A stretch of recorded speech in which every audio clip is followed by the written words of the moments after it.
Hey everybody. Hello. So this is our first adventure for the month of March. Me and Jeannie, we have not had a very good month. Um, at the beginning of March, I laid my mother Ella to rest, and the following week, Jeannie lost a very close family friend. Sandy Winkin. She was a very good friend and a great lady.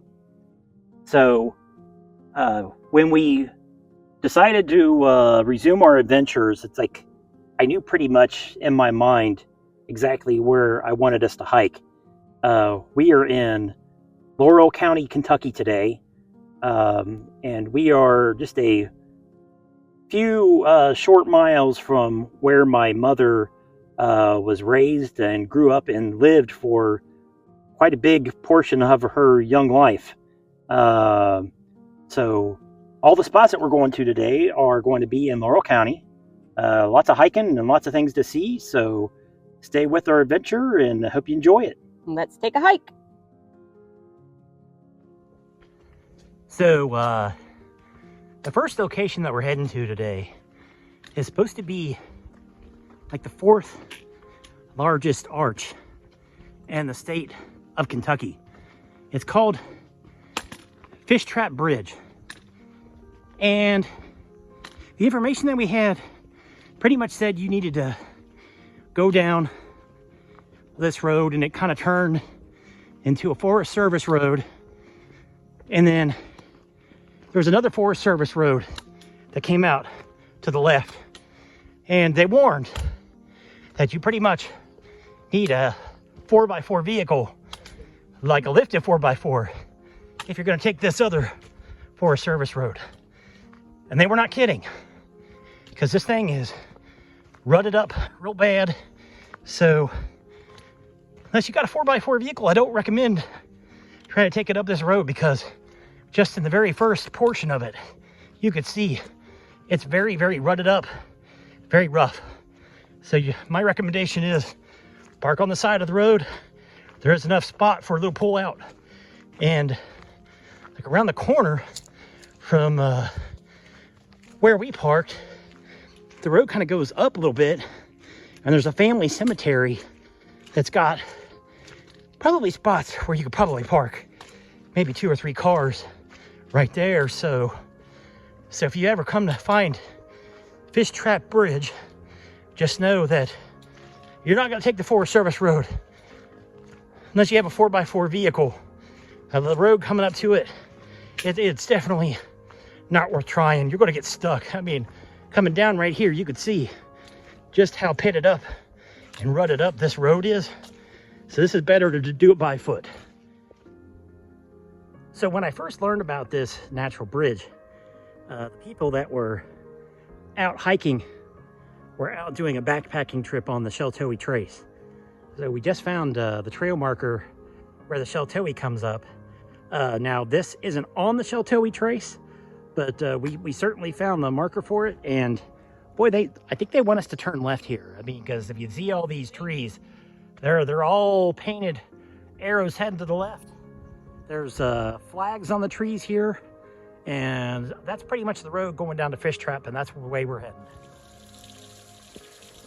So we have now made it to Fishtrap Bridge.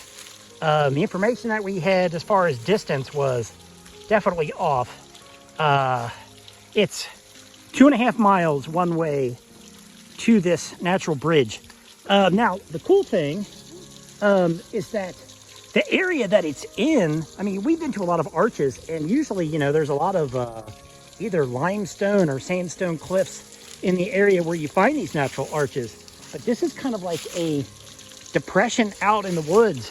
And honestly, it's like, I mean, unless you knew that this was here, you wouldn't even know to look for this, because it's kind of down at the bottom of the woods, and it's this huge rock bridge. I mean, we're walking over the top of it right now, and there's a lot of water features. We're going to show you those in just a second.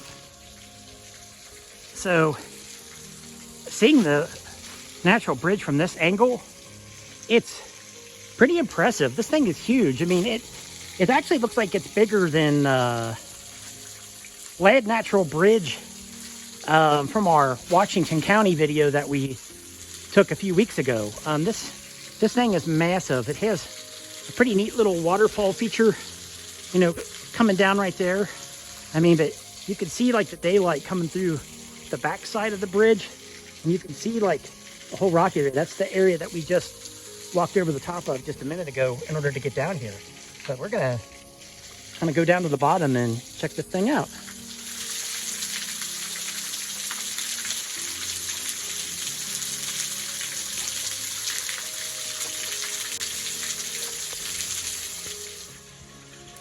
So this is the view from the backside of Fishtrap Bridge.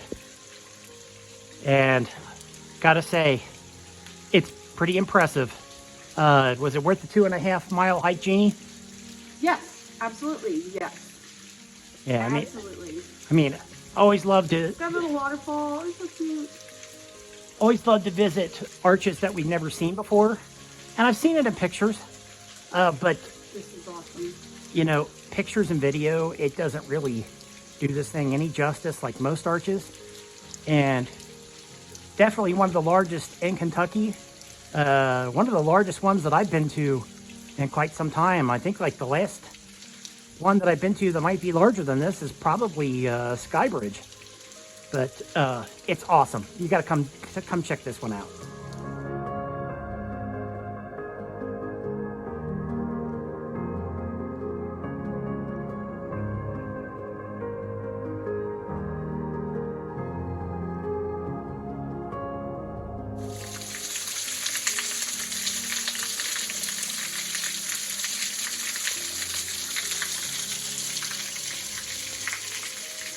One last look at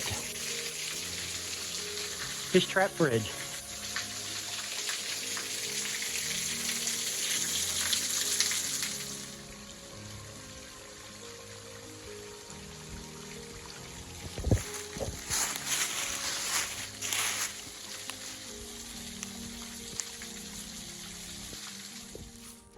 So the information that we had said this was a 1.5 mile hike one way. It was actually 2.5. But the one thing it had right is that it said that there's an ATV trail that goes directly over top of Fishtrap Bridge, and that is correct. It's like, now that trail going down through there is very muddy and very slick, so make sure you have a trekking pole with you if you attempt this one. But it's 100% worth it. And the other thing too is, like, you could see like this flare blowing on the tree in the wind. This trail has got flares all over the place. I mean, so you really can't miss it. However, I would recommend having a GPS and locking in the coordinates, which I'll post in the video below if you come visit it, because you're going to need it, because you'll keep hiking down the road and thinking that you're there or almost there, and you're not. But you keep checking your GPS and you just keep getting a little bit closer. The road winds you around to it, and there it is. So,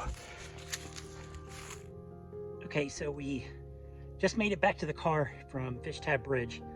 A little longer than what we expected. But, yeah, I mean, but it was worth it. Yeah, totally. I mean, it's 5.3 miles total, and it took us how long, Jeannie? 2.5 hours. 2.5 hours. So, but it's awesome. I mean, with it being one of the largest in Kentucky, it's like, if you're an arch hunter and you like to visit different arches, it's very cool. I mean, it's way cool. It's big. now there's no signs on the trail, but it's pretty well marked. There's flares everywhere, and as you get closer, it's pretty easy to find. Now, we knew that the very end of it, there was an ATV trail that was going over the top of Fishtrap Bridge. Easy for me to say. There's 2 ATV trails that kind of go off to the right. It's not the first one, it's the second one. Luckily, it's like I kept checking the GPS, and I'm like, nope, that's not it. So we made it the whole way right the first time, and we made it back to the car in pretty record time. So we got time to check out some more destinations, so stay with us. On to the next.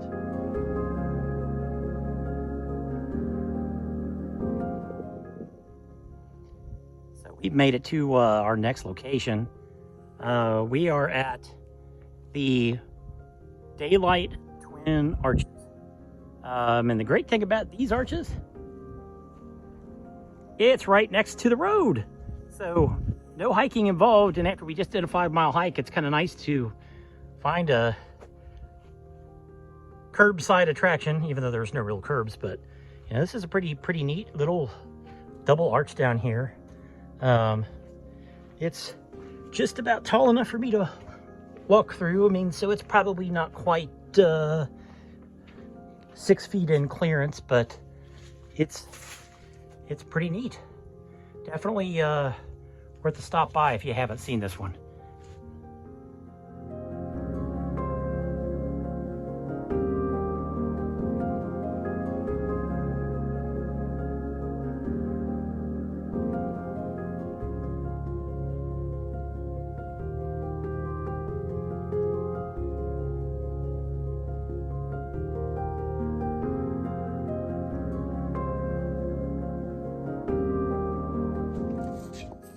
So even though these arches have some tags on the backside and the spray paint, the fronts of them are in pretty good shape. It's like, and they're not spray painted.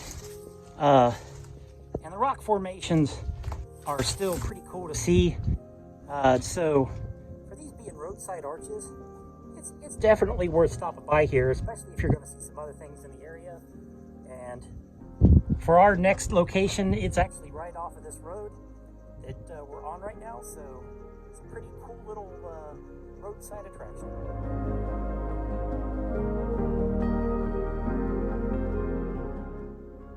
So after coming around a whole bunch of gravel roads, we are finally on the trailhead, unofficial trailhead I might add, to our next destination.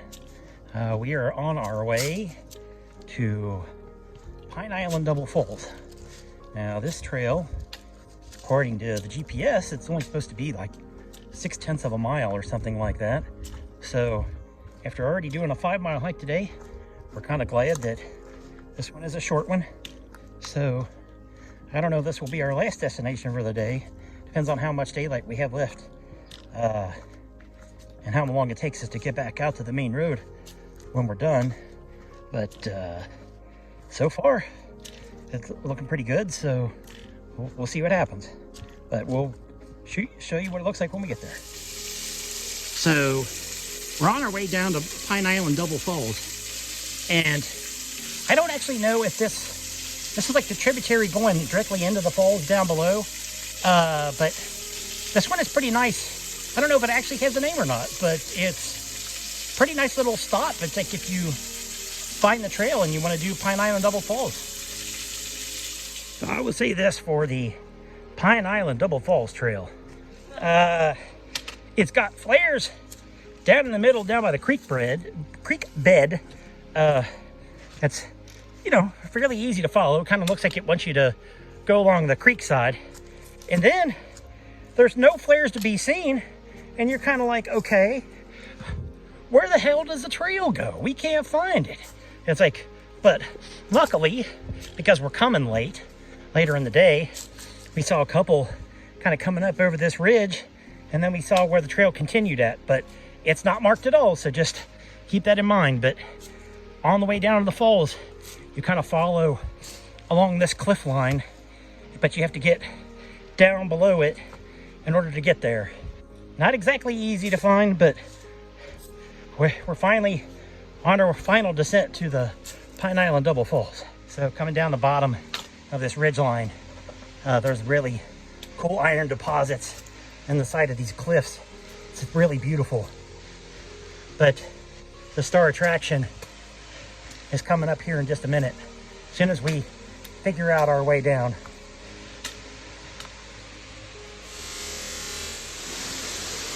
And we have now made it to Pine Island Double Falls. This might be one of the most beautiful waterfalls in Kentucky. It's amazing. It's kind of a trip to get here, but totally worth it. This is awesome. I'm gonna try to get a little closer.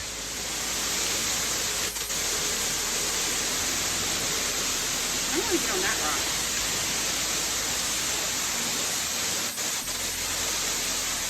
Okay, I just have to like show you this whole area down here because the falls are like coming over the top of this giant rock shelter, and this rock shelter stretches all the way back, all the way along that cliff line. That's all the way that we just hiked through. I mean, this thing is absolutely humongous. This actually might be bigger than Council Chambers close to Indian Staircase in Red River Gorge. This is really awesome.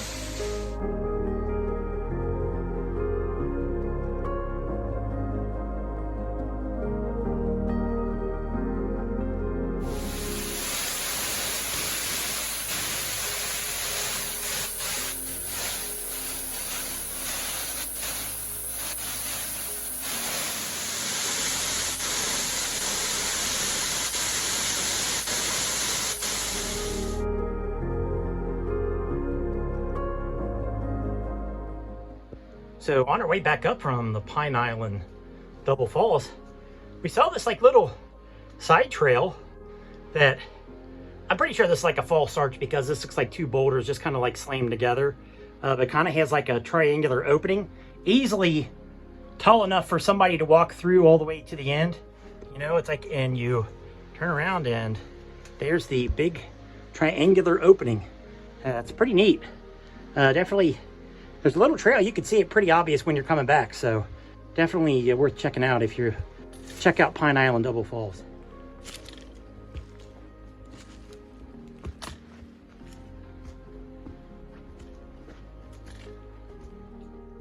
Okay, so we just got done with our hike to Pine Island Double Falls, and so the total overall hike, according to the GPS, it said it was going to be 1.2 miles, but we had a little side jaunt here and there, so it turned out to be like 1.7 for us. So that gave us a total of 7 hiking miles today, which was really awesome.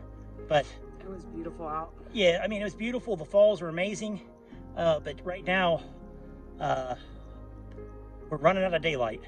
We've only got a short time before the sun sets where we're standing right here, and we're going to try to get out of these gravel roads back here before it gets dark so we can get back on the main roads and find our way out.